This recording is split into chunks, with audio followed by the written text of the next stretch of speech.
Galera, continuando aqui agora, se liga só na parte da mesóclise. A mesóclise só pode ocorrer quando o verbo estiver no futuro do presente ou no futuro do pretérito do indicativo. Convidar-me-ão para a solenidade de posse da nova diretoria, convidar-te-ia para viajar comigo se pudesse. Aí olha a observação. Caso o verbo no futuro do presente ou no futuro do pretérito do indicativo venha precedido de alguma palavra que exija próclise, esta, no caso, a próclise, será de rigor. Então, não me convidarão para a solenidade de posse da nova diretoria. Aqui não teria como ter a mesóclise. Não teria como colocar assim, ó, não convidar-me-ão. Aqui, obrigatoriamente, é não me convidarão. Continuando. Colocação dos pronomes oblíquos átonos nas locuções verbais e nos tempos compostos. Nas locuções verbais em que o verbo principal está no infinitivo ou no gerúndio, olha aí, o pronome oblíquo átono pode ser colocado indiferentemente depois do verbo auxiliar ou depois do verbo principal. Então, ó, quero lhe apresentar os meus primos que vieram do interior, tá? Depois do verbo auxiliar. E quero apresentar-lhe os meus primos que vieram do interior, tá? Depois do verbo principal. Mesma coisa com o verbo no gerúndio, tá? Ó, ia-lhe dizendo as razões da minha desistência e ia dizendo-lhe as razões da minha desistência. Agora veja a observação que a gente tem aqui, ó. Caso haja, antes da locução verbal, palavra que exija a próclise, o pronome oblíquo poderá ser colocado indiferentemente antes do verbo auxiliar ou depois do verbo principal. Não vai mais dar para colocar no meio, tá? Não dá mais. Então, ó, como é que vai ser? Ó, não lhe quero apresentar os meus primos que vieram do interior, ou não quero apresentar-lhe os meus primos que vieram do interior. Agora, nos tempos compostos e nas locuções verbais em que o verbo principal está no particípio, a colocação dos pronomes oblíquos átonos será feita sempre em relação ao verbo auxiliar e nunca em relação ao particípio, podendo ocorrer a próclise, a mesóclise ou a ênclise conforme as orientações apresentadas anteriormente. Então vamos lá, ó. Havia-lhe contado os verdadeiros motivos da minha desistência. Não tem como colocar esse pronome depois do verbo contado aqui, porque está no particípio. Nunca o tinha visto antes. Não dá para colocar depois, ó, verbo no particípio. Ter-lhe-ia procurado. Não dá para colocar depois, ó, verbo no particípio. Ficou tímido. Aí, ó, veja aqui uma palavrinha atrativa. Porque se sentiu rejeitado pelos colegas, não dá para colocar depois, porque o verbo está no infinitivo. E se não me convidarem, sentir-se-á rejeitado pelos colegas. Se não convidarem, né? Não dá para colocar depois, porque o verbo está no particípio. Então vamos lá. Nas locuções verbais e nos tempos compostos, quando só se coloca o pronome oblíquo átono depois do verbo auxiliar, pode-se usar o hífen ou não. Então aqui, ó, vou te devolver o livro amanhã e vou te devolver o livro amanhã. Observação que a gente já tinha feito. Aí agora nós vamos encarar questões de prova. Mas antes de encarar questões de prova, eu quero mostrar para vocês aquela partezinha dos pronomes o e lhe, que são os pronomes que mais caem nas provas de concursos públicos. E para você mandar bem nisso, tem que dominar a transitividade. Tem que saber o que é um verbo transitivo direto e o que é um verbo transitivo indireto. E também, claro, o verbo transitivo direto e indireto. Então vamos lá. Vamos brincar aqui um pouquinho. Os camaradas que mais caem, o e o lhe. E aí, como eu já disse para vocês, o sempre funcionando como objeto direto e o lhe sempre funcionando como objeto indireto. Mas nós sabemos que eles não existem do nada, né? Eles existem porque estão ligados a alguém. Então, o ele, para ser um objeto direto, tem que estar ligado a um verbo transitivo direto. Ou a um verbo transitivo direto e indireto, e claro, vai fazer a vez de quem? Do direto. Já o objeto indireto tem que estar ligado a quem? A um verbo transitivo indireto, ou a um verbo transitivo direto e indireto, para fazer a vez do indireto. Agora vamos começar com as peculiaridades. Primeiro, em relação ao ler. Este ler aqui corresponde à estrutura a ele ou a ela. Assim como o lhes corresponde à estrutura a eles ou a elas. E aí, olha só mais uma informação. Quando eu posso, de fato, colocar o ler, se a estrutura for singular no masculino, eu também vou poder colocar o a ele. Se for feminino singular, o a ela. Quando eu posso colocar o lhes, eu também posso colocar a eles, se for masculino plural, ou a elas, se for feminino plural. Essa troca aí sempre é possível, tá? Agora, como é que o avaliador tenta derrubar o candidato? Não colocando o verbo transitivo indireto, mas sim colocando o verbo transitivo direto, porque prosodicamente vai parecer legal. Aí o camarada manda assim, ó. Comprei uma casa. Ele vem aqui, destaca uma casa e diz que dá para trocar pelo pronome lhe. Comprei-lhe. Alguém vai embarcar nessa? Vai. Porque o cara vai falar, vai escutar, vai falar, comprei-lhe. Interessante, tá certo. Mas nananina não.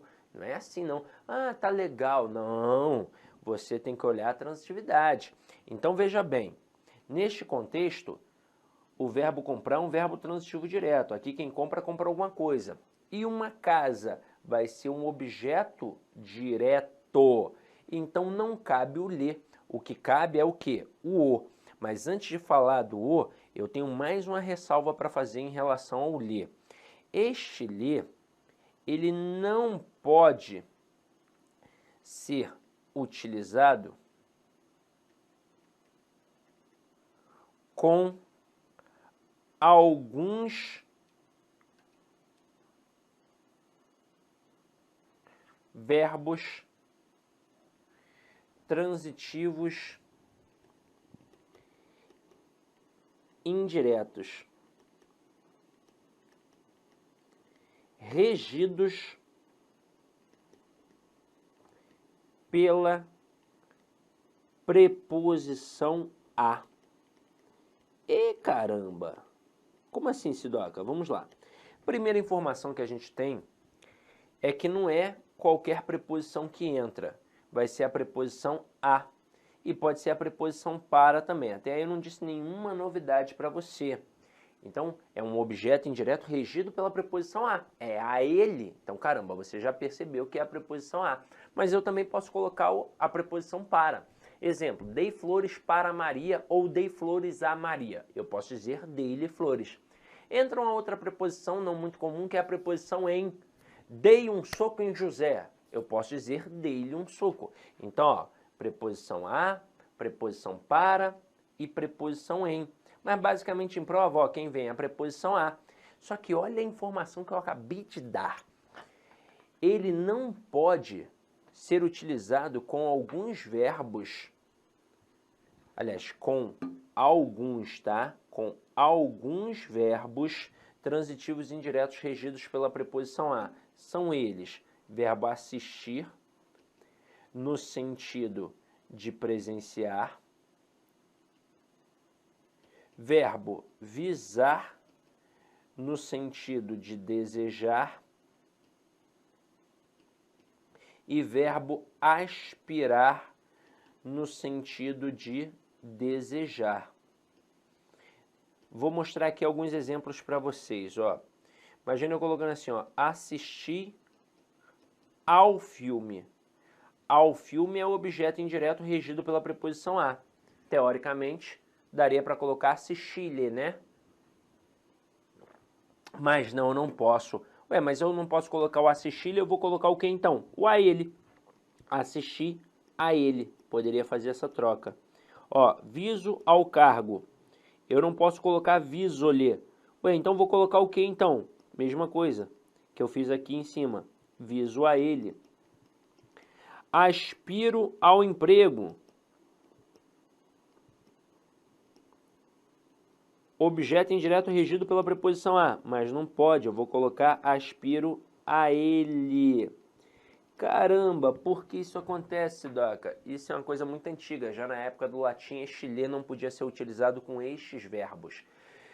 Eu acho que tem, aliás, acho não, isso tem a ver com a essência da origem deste lê, que já foi um dativo de posse, lá no latim. Então a essência de posse dele é tão grande que ele pode ser uma adjunta de nominal, por exemplo, e que em verbos, funcionando como objeto indireto, ele não pode ser utilizado com verbos que não têm a essência da posse. Por exemplo, o verbo assistir no sentido de ver, de presenciar, não pode usar o ler, mas o verbo assistir no sentido de pertencer, olha o valor de posse, pode utilizar o ler. Então eu posso, por exemplo, digo assim, ó, este é um direito que assiste a você. Eu posso dizer que esse é um direito que lhe assiste. E nesse momento, veja que o verbo assistir tem um valor possessivo, porque é um valor de pertencimento. Agora, você acha que o ler é o danadão da parada? Não. O danadão da parada aqui é o, porque ele tem várias ramificações. Então tem que dominar um quadrinho específico. Se liga só. Vou tirar aqui, ó, vou colocar a telinha em branco, tá? Pra gente, ó, antes de fazer as questões aqui, ó. Eu tenho que dominar esse quadrinho. Terminação verbal e o pronome. E aí nós temos 3 terminações verbais, galera. 3 terminações verbais. O verbo pode terminar através de um som vocálico. O que é isso? É um som de vogal. A, E, I, O, U. Cabe inclusive salientar que a vogal é uma pronúncia sem interrupção articulatória, enquanto que a consoante é uma pronúncia com interrupção articulatória, né? Então, ó, P, B, D. Então, agora o A. A, E, I, O, U. Não tem interrupção. E aí, como a colocação pronominal se dá por conta da tonicidade, da prosódia, se o verbo termina com a vogal, que tipo de pronome ele vai pedir? Um pronome vocálico. E é por isso que entra o, a, os, as. E se o verbo pedir, aliás, se o verbo terminar com um som nasal, o que é isso? O que é um som nasal? É um som que também sai pelo nariz. Letras M, N e til. Só que aí é o seguinte, presta atenção nessa observação. Na língua portuguesa nós não temos verbos terminados com a letra N de navio. Verbos, tá? Verbos, não é palavra. É claro que a gente tem palavra terminada com a letra N. Ó, hífen é terminado com a letra N. Pólen é terminado com a letra N. Não tem é verbo. Não tem verbo. E aí, como um processo compensatório, eu coloco o quê? A letra N no pronome. Então vai ficar no, na, nos, nas. E o verbo também pode terminar com as letras R, S ou Z. E aí eu vou ter um trabalhinho a mais, eu vou cortar a terminação e vou acrescentar a letra L. E aí vai ficar lo, lá, los, las. E aí vamos brincar aqui um pouquinho com isso, ó. Lembra daquela frase? Comprei uma casa? Você já sabe que não dá para colocar o ler, porque o verbo é transitivo, direto, uma casa é objeto direto.